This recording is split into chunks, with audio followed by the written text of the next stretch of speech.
میخوام براتون یه داستان بگم، داستان واقعی، داستان من و تویی که وارد پلکان زندگی شدیم، همون پلکانی که هیچ راه برگشتی نداره و هیچ راه فراری هم نداره. اینجا فقط یه قانون وجود داره، یا رشد میکنی و به سمت جلو حرکت میکنی، یا میمونی و بقیه از اون رد میشن. بیشتر آدما روی یه پله میمونن و فکر میکنن اینجا امن‌ترین جای ممکنه، ولی به این فکر نمی‌کنن که ایستادن و راکت موندن یعنی پوسیدن و زیر بار بقیه له شدن و تحمل کردن فشار قدم‌های اونا.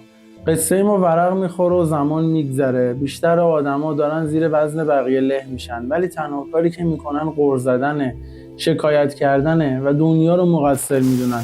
اما یه سوال اینجا هست: چرا ماها با اینکه میدونیم باید حرکت کنیم و 1000 بار گفتیم که از فردا شروع میکنم، اما این فردا هیچ وقت نرسیده و ما شروع نکردیم؟ چرا همیشه یه چیزی هست که نمیذاره بریم جلو؟ شاید نداشتن اعتماد به نفسه، شاید ترس از شکسته، یا از این میترسیم که بقیه ما رو قضاوت کنن، یا شاید عادت کردیم به این درد و فشاری که توی این پله هست. شاید جواب سوالا اینه که ما عادت کردیم برای فرار از چیزایی که دوستشون نداریم تلاش کنیم، نه برای رسیدن به اهدافمون و اون چیزایی که میخوایم به دست بیاریم. و همین میشه نقطه‌ای که ما سالها توش گیر کردیم.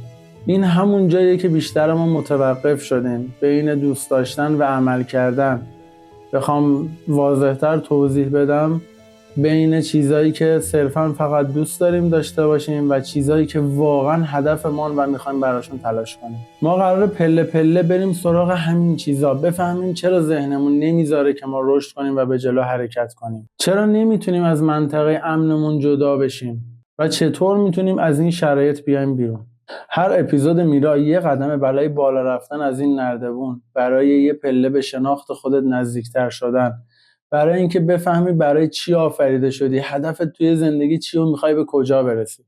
پس اگر آماده ای، این تازه اولین پله شروع ماست و از اینجا به بعد مسیر رشد توه.